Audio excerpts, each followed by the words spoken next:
Now, I very much want to introduce you to this evening's keynote speaker, Professor Kathryn Olesko. Professor Olesko is the director of the Master of Arts in German and European Studies program in the School of Foreign Service at Georgetown. She was educated in physics and mathematics as an undergraduate before turning to the history of science, European intellectual history, and German history for her doctorate at Cornell University. Before coming to Georgetown, she has held posts at Clarkson University, Cornell, Princeton, and the Max Planck Institute for the History of Science in Berlin. She is a past editor of Osiris and past associate editor of ISIS, the two major American journals for the history of science. Her awards include fellowships from the National Science Foundation, the National Endowment for the Humanities, the German Academic Exchange Service, the Huntington Library, and Georgetown University. Her main research interest is the history of science and technology in Western civilization since the 17th century, especially science and technology in Germany, science pedagogy, rationality in daily life, and quantification and measurement in science and daily life. It's my pleasure to welcome Professor Kathryn Olesko.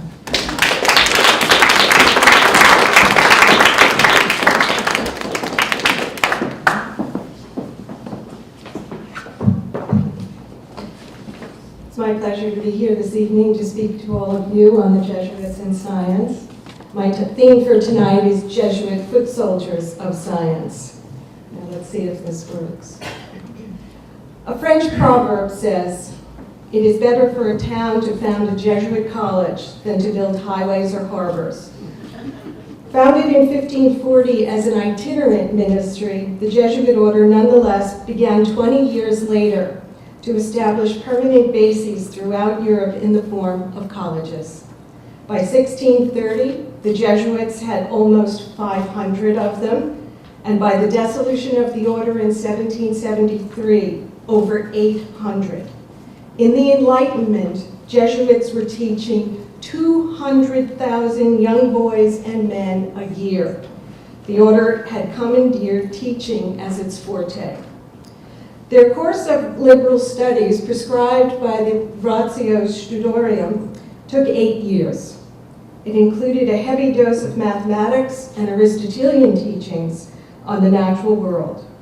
Mathematics, which then included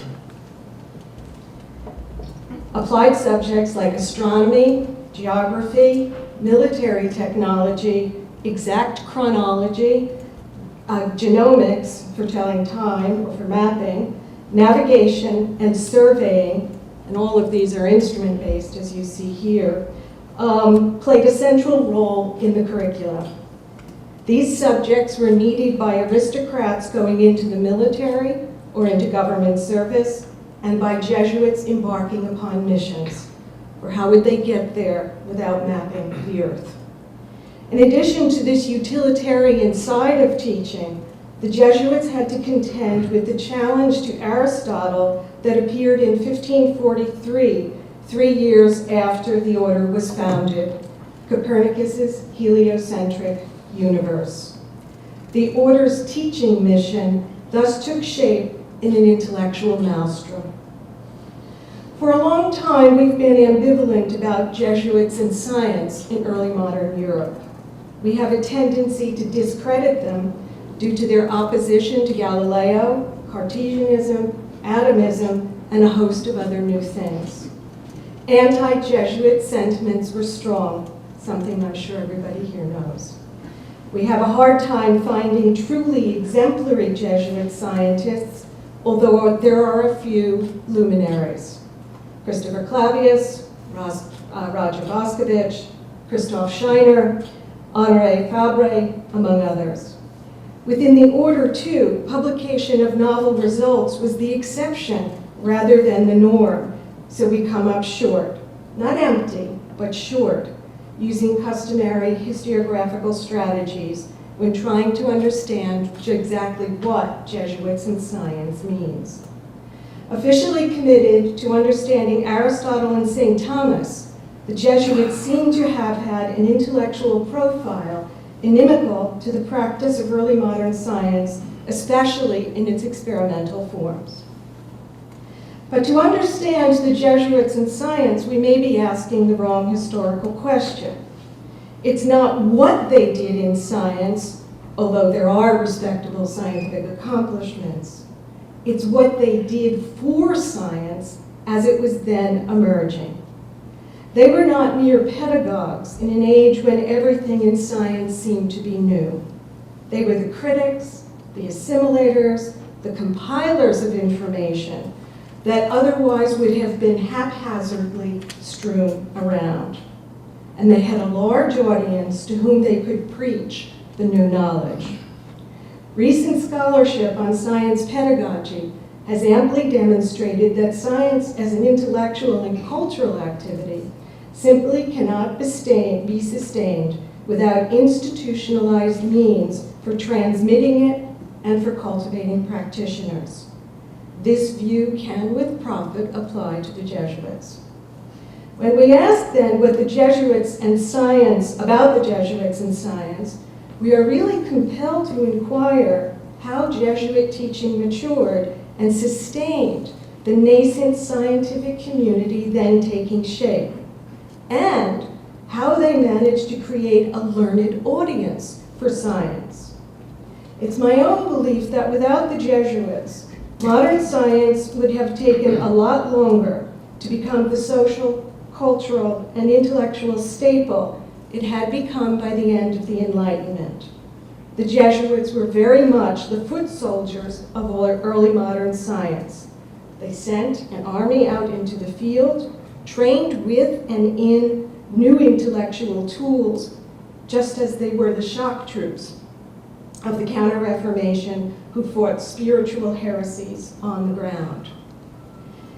It's worth remembering that in spite of an official commitment to Aristotelian philosophy, the Jesuits nonetheless produced some of the greatest scientists of the early modern period. Torricelli, Descartes, Mersenne, Laplace, Volta, Diderot, Condorcet, among others, in addition to the Jesuit luminaries whom I've just named. The naturalist Buffon, who attended the Jesuit school in Dijon, said that the Jesuits inspired such a love of mathematics in him that he carried a copy of Euclid in his pocket. Fascinated by a comet at the age of 12 in 1744, the great French astronomer Lalande turned to studying mathematics and astronomy under a Jesuit. Jesuit scientists and science teachers tended their secular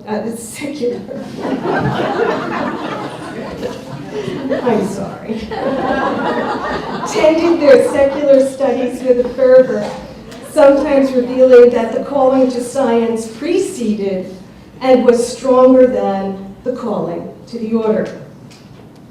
Giovanni Battista Ricci wrote to his fellow Jesuit Kircher in 1646 that he was so fascinated by astronomy, he delayed his entrance into the order for 2 years in order to devote himself to it. Ignacy Gaston Pardies wrote in 1671 of an extraordinary inclination toward the sciences that the becoming a Jesuit actually did nothing to extinguish and may even have fostered further. Stories like these compel us to look more closely not at the prescribed curriculum of the Jesuits, but at what the Jesuits were doing to promote such interests in the mathematical sciences and in natural philosophy. Their accomplishment in inspiring fledgling scientists was moreover against all odds, because both the Jesuit constitution and the Ratio warned members to shun novelties. You could not be too inventive or too liberal. You literally had to navigate between intellectual desire and the order's decorum. You also had to be crafty, or as it came to be known, Jesuitical. Sometimes you had to hide the objects of your desire. Jesuits reported coming home to find their scientific and mathematical instruments and books removed or destroyed. And scientific letters were sometimes sent to family members to avoid Jesuit censors. Ways around these obstacles had to be found, and indeed they were. In fact, the safest place to practice or discuss the new science was in the institutions where the order carried out its educational mission, in the colleges. We learn the most about how Jesuits thought about the natural world through their teaching. The Collegio Romano, now the Gregorian University in Rome, founded in 1551 and outfitted with a permanent building in 1582-83 by Pope Gregory XIII, is central to this story, especially for the development and promulgation of Jesuit ideas on Galileo. But the strong network of Jesuit colleges throughout Europe were equally important, for they provide us with a measure of the spread of Jesuit teaching in the sciences.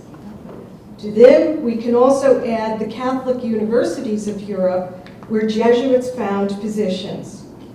All of these were the institutional anchors for exploring and training in the sciences, especially in the German states, where the new experimental philosophy took hold under the tutelage of the Jesuits. Indeed, a professorial position provided the perfect cover for reconciling the calling to science and the calling to God, and Jesuit scientists sought them zealously. In 1616, the newly minted Jesuit Bonaventura Cavalieri went to Pisa, where he met his fellow Jesuit Benedetto Castelli, who introduced him to Galileo, then teaching mathematics in Pisa. When Galileo left Pisa for Florence in 1618, Cavalieri replaced him for 2 years. Eventually, in 1829, Cavalieri received a chair in mathematics in Bologna. His story is pretty typical for the mathematically inclined, but so was Adam Kochanski's. Kochanski worked alongside the Jesuit Kaspar Schott at Würzburg, where he found German states much, much more preferable than Poland. He used the Jesuit network to help him find a position teaching mathematics in Bamberg, then Florence, and later Prague, where finally his dual-track career as priest and scientist ran aground due to, among other things, the possession of, quote, unsupervised funds from his benefactors for scientific purposes. His scientific ambitions crushed, he served in the order's ministry until he was called to Warsaw in 1680 to tutor the crown prince in mathematics. Although operating with a prescribed curriculum, Jesuit colleges offered the opportunity to initiate instruction outside the classroom, in private instruction or in casual conversation. The Ratio acknowledged the importance of extracurricular instruction in the mathematical sciences, a dimension of learning inspired by the Clavius, who offered private study for advanced students outside the class in what became known as an Academy of Geometers in Rome. Following his reform of the calendar, which resulted in the introduction of the Gregorian calendar in 1582, Clavius introduced new proposals on mathematical instruction to the 5th General Congregation of the Order in 1593-94 that formalized his academy, exempted students from taking advanced courses in philosophy and theology, and identified the students in it as mathematicians, one of the first times that word was used. Clavius died in 1612, but the academy maintained a high technical level until the 1630s, then waned in importance before it was resurrected in the first half of the 18th century. It's in this academy, which had imitators at other colleges and universities, that we have a particularly good opportunity to see how the strict adherence to Aristotle was circumvented and how mathematical practitioners capable of understanding and furthering the new science were educated. The Academy's function, in fact, was to train specialists for the order, architects, surveyors, administrators, to train teachers of mathematics and natural philosophy for its colleges, and to give missionaries the level of technical expertise, including in astronomy, they needed to venture out to other lands. What's particularly interesting is the degree to which the Academy functioned very much like German science seminars and laboratories in the 19th century.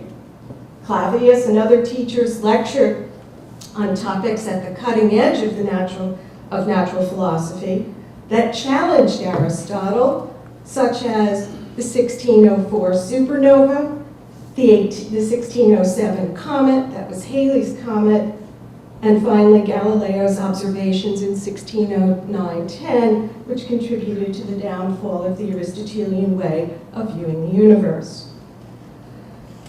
Students themselves learned to lecture on current themes as part of their training as teachers, and with instructors, students helped to create an up-to-date synthesis of knowledge and theories, integrating into them new results. They also discussed the latest instruments and conducted lively debates over the phenomena created by some of them, particularly those produced by pneumatic instruments. The Academy included a mathematical library whose holdings were selected by Jesuits all over the world, including many who attended the annual Frankfurt Book Fair. It was one of the greatest scientific libraries in all of Europe, and we'll never know exactly what was in it because it was dispersed and put into the National Library in Rome without noting exactly what books had come from, right, this academy. After Clavius, this tradition was carried out by others, and the academy spread to other institutions in Europe. In addition, colleges and universities also had professors who did not teach mathematics and natural philosophy, but who knew it well enough to hold private lessons in it. Both types of private instructions were magnets for the talented. In the 1640s, the first of the multi-generation great astronomers of France, Giovanni Domenico Cassini, went to Bologna to learn in the private schools of the Jesuits Ricci and Grimaldi after having studied astronomy and mathematics at the Jesuit College in Genoa. He went on to set up the Paris Observatory for Louis XIV, to work on river management and fortifications for Pope Clement IX, and with his son and his grandson to embark upon the great map of France. These private sessions were not subject to the restrictions otherwise imposed upon the Jesuit curriculum and could venture far beyond Aristotelian philosophy to the point of eroding its foundations. Yet if we wish to understand further how the Jesuits operated as foot soldiers of science during the scientific revolution, we also have to look at their publications, as ordinary as they may appear on the surface. And actually, these books are not on science. All I could find were Jesuit books on Spain for this illustration. But that's okay. Their most important works were standard textbooks, compendia, and reference works. As science works go, these are not exciting by any stretch of the imagination. But they were modes of scientific communication that had a pedagogical function because they systematized what was known. And they provided the discretion Jesuits needed when discussing what was new. What better way to take up novelties than to place them in textbooks? For the learned, Jesuits provided the Reader's Digest of the new science. No reason to turn to scientific journals to find out what was going on. A Jesuit textbook could tell you everything that you needed to know. Popular literary styles offered an equally safe way to discuss the new. Orazio Grazzi remarked in 1652 that he couldn't publish his study on colors due to Jesuit censorship on novelty. Yet he and others found surreptitious ways to express their views. in written dialogues, in the margins of text, that is, in conclusions and footnotes, or by using satire, parody, and other tropes that required a bit more thinking to see what was going on. Pardies did just that in 1672 in his Discourse on the Consciousness of Beasts, where he supported Descartes' views. So did Ricci in his physico-mathematical treatise on light of 1645, which treated the new experiments of the Jesuit Francesco Maria Grimaldi. The first part of that treatise treated Grimaldi's new findings on light, colors, and the rainbow, while the second part refuted the first on the basis of Aristotelian philosophy. Now, a reviewer in the English Philosophical Transactions simply overlooked the second part of the book, pointed out that the author had included it only to allow the judicious reader to decide which of the two views to adopt. Historians say that these two books and others like them exemplify what Jesuitical means. Quote, the inherent difficulty in inferring the polite, precise beliefs of Jesuit practitioners from their publications. Such subterfuges were probably unnecessary in teaching, but they illustrate for us the ways in which Jesuit teachers worked the new into a discussion of Aristotelian philosophy, and at the same time also encouraged independent thinking on conflicting views about the natural world. Honoré Fabry, in his Physica, claimed to derive everything from Aristotelian principles, but in fact what he had done was to forge a compromise between Aristotle and newer theories. He was caught, though, and removed from his position at Lyon College, from where he was sent to Rome as a penitentiary in St. Peter's, which proved to be a godsend, for now he could take part in the mathematical discussions in Rome. Disciplined for espousing Cartesianism, the Jesuit Antoine Rochon publicly retracted his views, but not without explaining the following.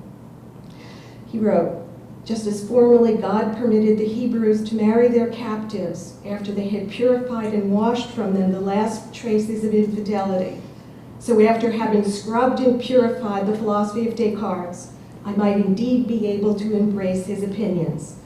It's the opinion of Saint Jerome who made use of this example to show that Christians can accommodate the works of pagan philosophers.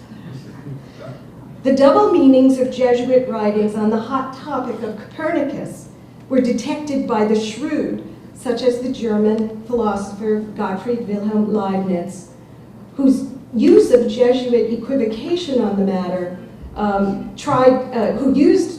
Jesuit equivocation on the matter to try to convince the church to lift its ban on Copernicanism.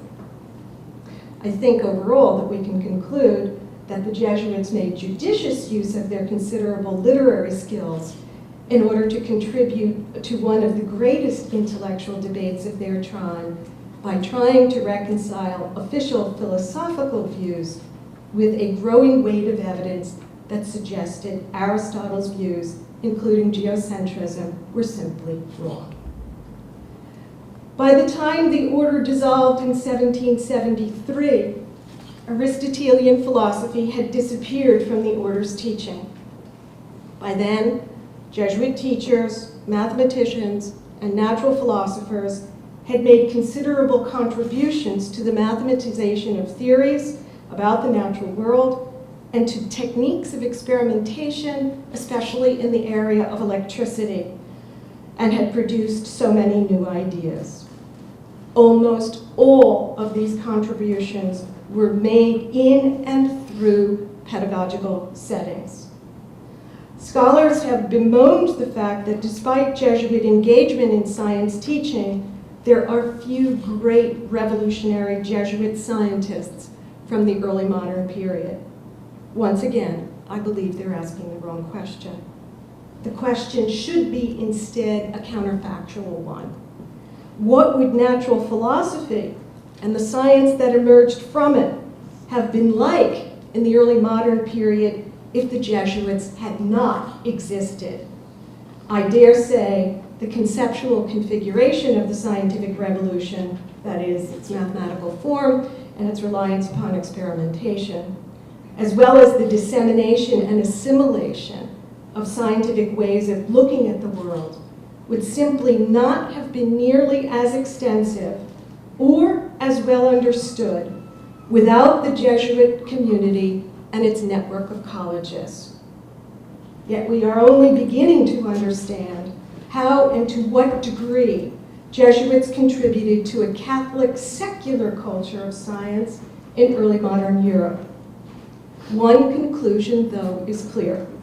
The Jesuit foot soldiers of science demonstrated how a calling to God was equally a calling to work through the contradictions between Aristotle and the new philosophy. That few Jesuits in the end were expelled from the order for teaching the new philosophy and also the mathematics that came with it is a testament to the curious ways in which the order tolerated, if not outright encouraged, that dual calling to theology and to nature. Thank you.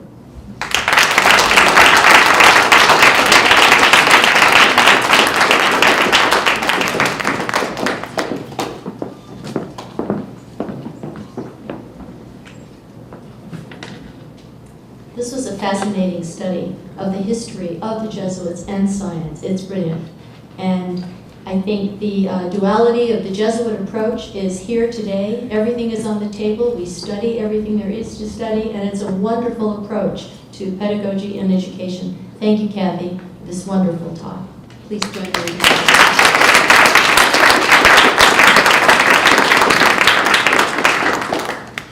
The sciences are increasing in priority at Georgetown, as is the increase in interest in research. A huge amount of research is done here, and also done in our Special Collections Research Center. I'd like now to introduce Dr. John Buchtel, who is the head of the Special Collections Research Center at our library. John came to Georgetown in 2008 from Johns Hopkins University. We know where that place is too.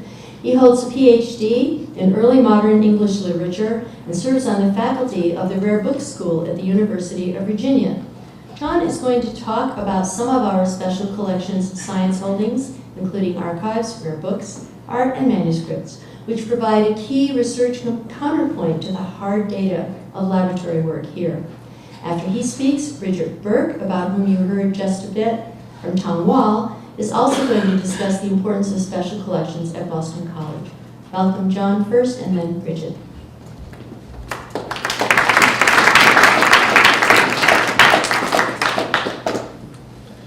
Good evening.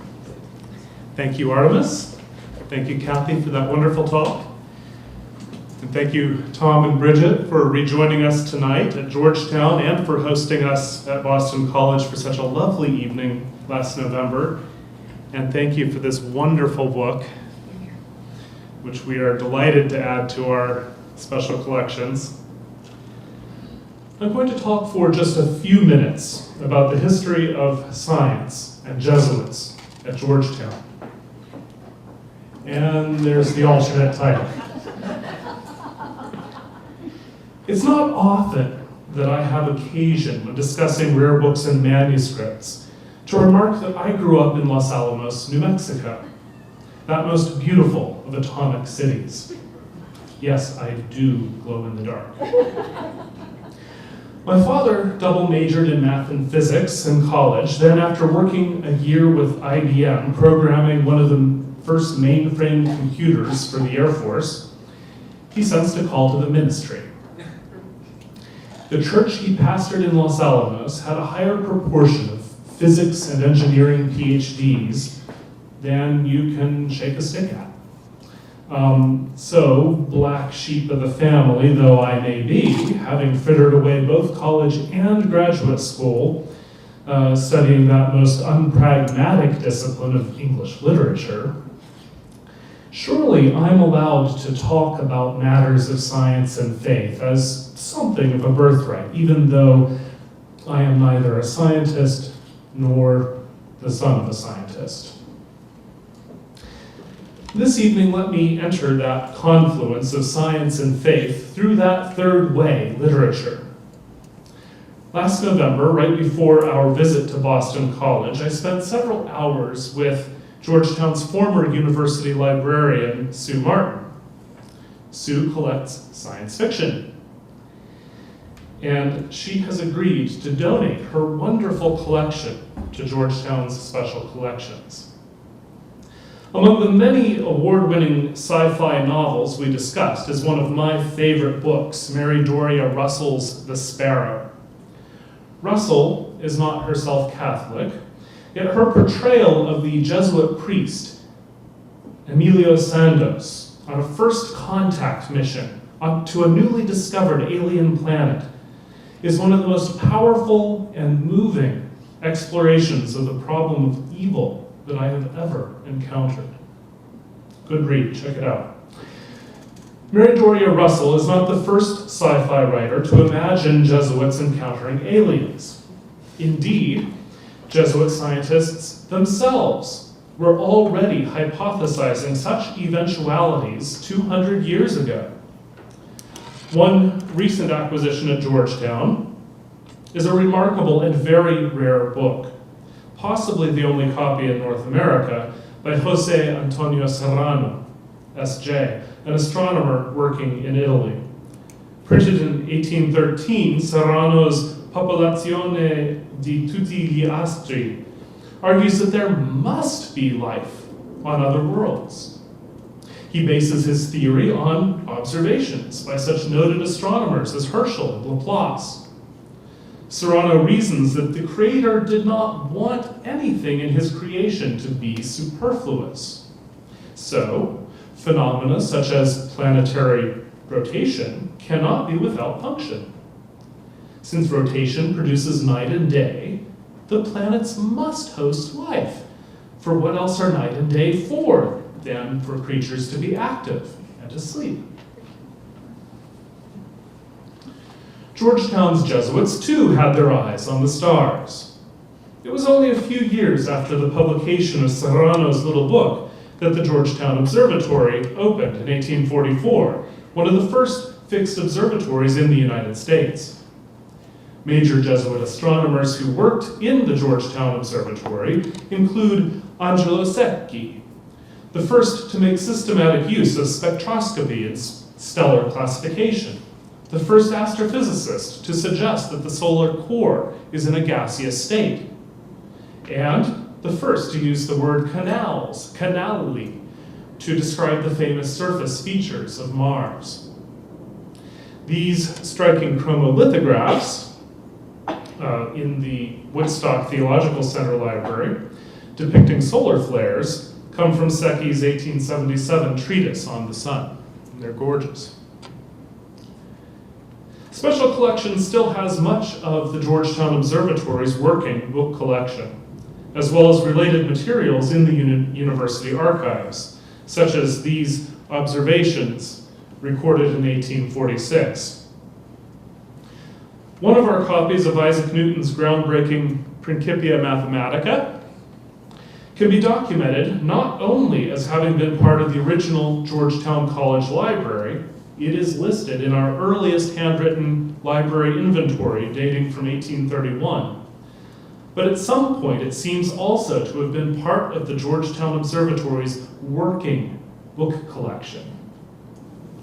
There's a great deal more to the story of the observatory than we have time for.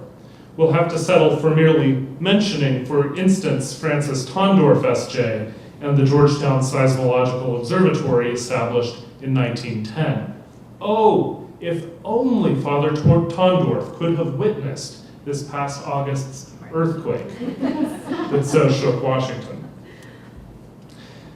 There is much evidence, besides the observatory, that the early Jesuits of Georgetown had a strong interest in the physical sciences.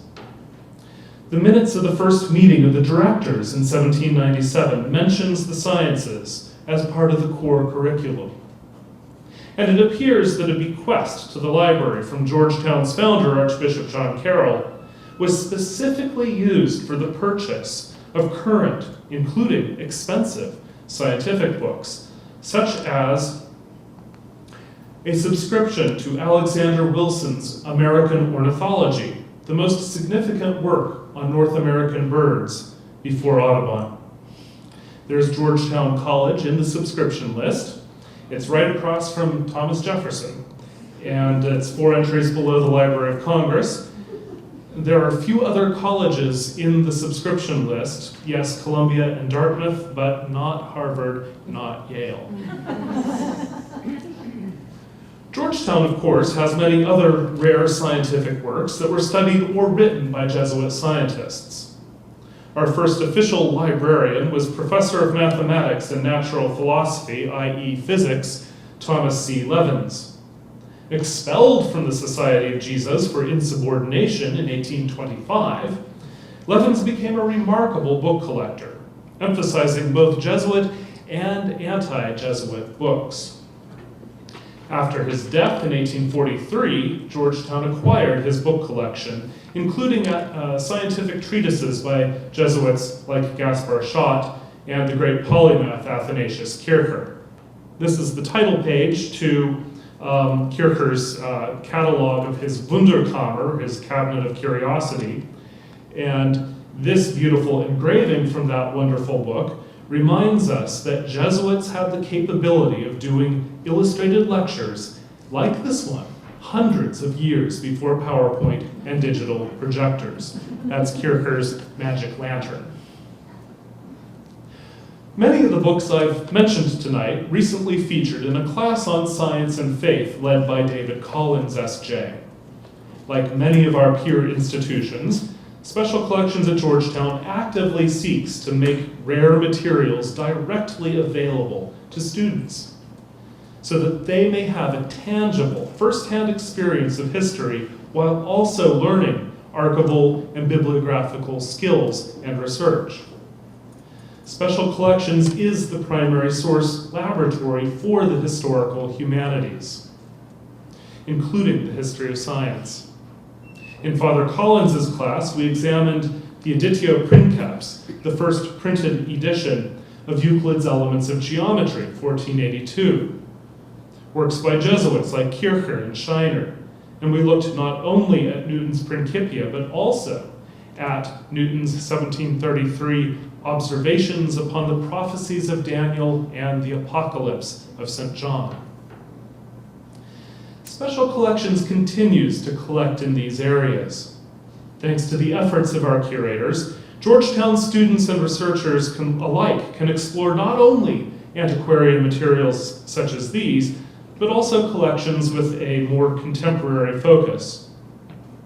For example, they can study a large collection of the letters, photos, and books of Pierre Teilhard de Chardin, one of the most influential of modern Jesuit scientists on matters of how faith can not only survive, but flourish in a world that seems to be governed by the rules of empirical science. Teilhard was forbidden from publishing his attempts to square the evolutionary hypothesis with Christian doctrine. Accepting the Church's judgment, he turned to the less elegant form of the mimeograph as a means of privately circulating his thoughts. Digital reproductions, such as this image of Teilhard's Comment je crois, serve a number of wonderful scholarly purposes, but there is nothing like being able to see such materials at first hand.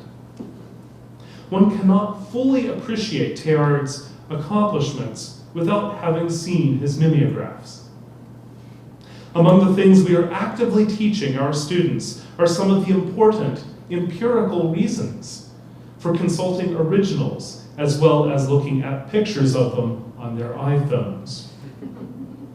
What a great privilege it is, like our sister institution, Boston College, to steward and preserve important primary source materials such as these for the use of both current and future students and scholars. Thank you.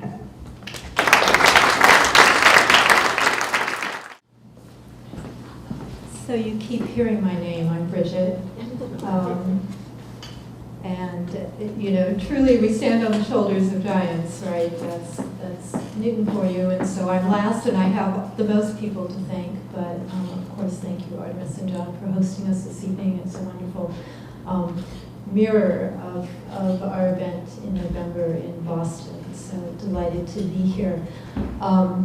It's always kind of gratifying when other people say, kind of sort of the same things that you're going to say. You feel like you're on the right track. So I am going to be picking up on some themes here, but largely focusing on how collections end up in places, why books get published over and over again, and what people do with them once they're in a repository. So, here's my old clip. The Jesuit collections at the John J. Burns Library at Boston College cover a wide range of subjects reflecting the rich and diverse scholarly interests of the Jesuits. As Boston College looks forward to celebrating its sesquicentennial in 2013, it's worth stepping back and reviewing how a relatively young institution has built a collection whose oldest Jesuitic title is roughly 3 times its own age, how 450-year-old books come to be in a 150-year-old institution. That way. Okay. We have 2 of these. Certainly our collections have grown incrementally through a culture of collecting and giving that dates to the time of the founders of the college. But in recent years, the Jesuitic collections at the Burns Library have been substantially enhanced by several major acquisitions. A gift from the Weston Jesuit School of Theology added more than 750 pre-suppression volumes, including this copy of Claudius's 1581 work on sundials with its beautifully illustrated title page. And our second copy is actually from the Boston College High School Library, which is another interesting story about how these works end up in sort of secondary education. Another acquisition in 1997 of the duplicate volumes from the Bibliothèque de Printemps in Chantilly added some 8,000 volumes to the Burns Library Jesuitic collections, of which more than 4,000 were published before the Society's suppression in 1773. The Burns collection now counts over 13,000 volumes by or about Jesuits and includes many scientific titles. These volumes honor our history as a Jesuit institution and also, as we shall see, contribute to opportunities for student formation through outreach activities which engage students and faculty with our collections. To give some context to the accumulation of scientific Jesuitica, we must look at how the role of science in the curriculum in a Jesuit institution has been defined. In the Boston College Course Bulletin of 1894, President Father Timothy Brosnahan affirmed the role for scientific education in the Jesuit system, and I'm quoting, while recognizing then in education the necessity and importance of mathematics and the natural sciences, which unfold the interdependence and laws of the world of time and space. The Jesuit system of education has unwaveringly kept language in a position of honor as an instrument of culture. So science is good, but language is better. Well, language is also an instrument of science. Jesuits practiced science, and the library's collections reflect this by holding a range of scientific works by Jesuits. Natural history, including astronomy, is especially well represented. When Jesuit scientists looked to the skies, what did they see, and how did they put that knowledge to work? For Christoph Claudius, a professor of mathematics at the Jesuit College in Rome in the time of Galileo, this treatise on the making of sundials was but one pragmatic manifestation of mathematical and astronomical knowledge. Claudius, as Kathryn pointed out, is better known for his work on the Gregorian calendar. Yet this work speaks to his practical engagement with the world of time and space as it is measured by the sun's movement. So Jesuits in space. Well, you have to pass through the lower atmosphere before you can get to the upper atmosphere. So I'm going to talk a little bit about Francesco Lamaterzi. In my short time, I want to talk about two additional Jesuit books in the Burns Library that highlight Jesuit men of science who took their knowledge of the skies and applied it in very practical ways. Francesco Lanterzi has been described as the father of aeronautics on the basis of his 1670 work on airships. Lanterzi was an instructor of mathematics in Ferrara. The illustration here shows a passenger ship with balloons made of thin copper foil. The spheres would contain a vacuum and theoretically be lighter than air, carrying the ship aloft. This 1784 edition, part of the Chantilly collection, was printed over a century after the initial publication, which is interesting. Why, one might ask, did such a fantastic apparatus resurface after 100 years? Perhaps due to a renewed interest in flight. This edition was published just 1 year after the successful ascent of a hot air balloon carrying a sheep, a duck, and a rooster in Paris in 1783. So these things live on. They take on lives of their own. There are several practical flaws to Lanterzi's design, perhaps more importantly for Lanterzi, who lived through the 30 Years' War.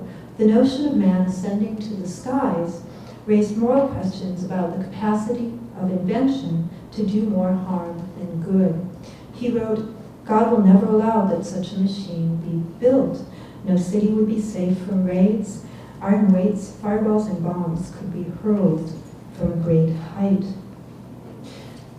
The vacuum pump, which was necessary to the design of this airship, was the subject of experiments by another Jesuit, Gaspar Schott, and the device had many practical applications.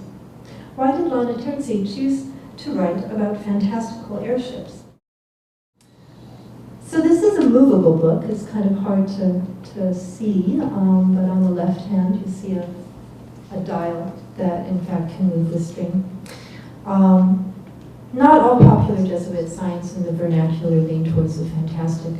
As William Falconer noted in his 1813 work, A New Universal Dictionary of the Marine, the Jesuits, who had long been considered as a well-informed set of men and had treated on almost every branch of science, notwithstanding their having been reproached by historians with converting learning into superstition, did not deem the art of navigation beneath their consideration. Falconer goes on to name 3 French Jesuits, including this one, Esprit Fazenas. And you'll note I have question marks there because this is one that I'm not exactly sure how it came into our building. We don't always know where material comes from. Fazenas, who lived from 1692 to 1776, held the title of Professeur Royal de Hydrographie and director of the Observatory in Marseille. He was a mathematician and an astronomer who wrote textbooks on marine observation and on the determination of longitude, and published translations from the English on physics and optics. La pratique du pilotage is an expansion of a shorter work published in 1733. The 1741 edition is explicitly aimed at the commercial interests in Marseille, a port city where he was teaching. The volume is a textbook and features lessons followed by exercises that read in rough translation. So we want to know the longitude of Malta. What do you do? How do you find it? Jesuit scientists were engaged not just in research but in teaching, as we've heard earlier, and in all likelihood, Fazenas students in Marseille would have been drawn in part from families engaged in commercial shipping. So while Fazenas, like Lanterzi, cast his eyes to the stars, he saw the seas, perhaps in response to the practical needs of his students. The text is not fantastic at all, but a highly useful work on navigation.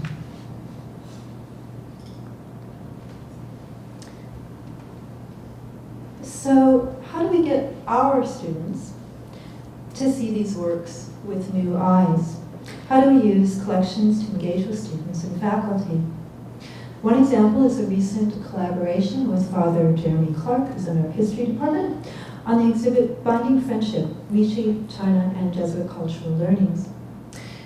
Working with the Burns Library, Father Clark tasked students in his class to curate an exhibit using Jesuitica collections. The project explored the intersection between mission and science enacted by Jesuits such as Matteo Ricci in China. As Father Clark noted in his essay, at the same time as communicating the intricacies of Euclidean geometry to China, the Jesuits were also writing to scholars in the French Academy of Science or the Royal Society of London about such things as their astronomical observations and their new understandings of Chinese philosophy. Supported by a grant from the Boston College Academic Technology Advisory Board, the web-based Ricci project will eventually feature a number of multimedia resources to demonstrate Christian mission history in Asia and the exchange of cultural and scientific information resulting from that work. The project is interdisciplinary, with sponsorship from the Jesuit Institute, the Institute of Liberal Arts, the University Office of Mission and Ministry, the History Department, and the Asian and Asian American Studies program.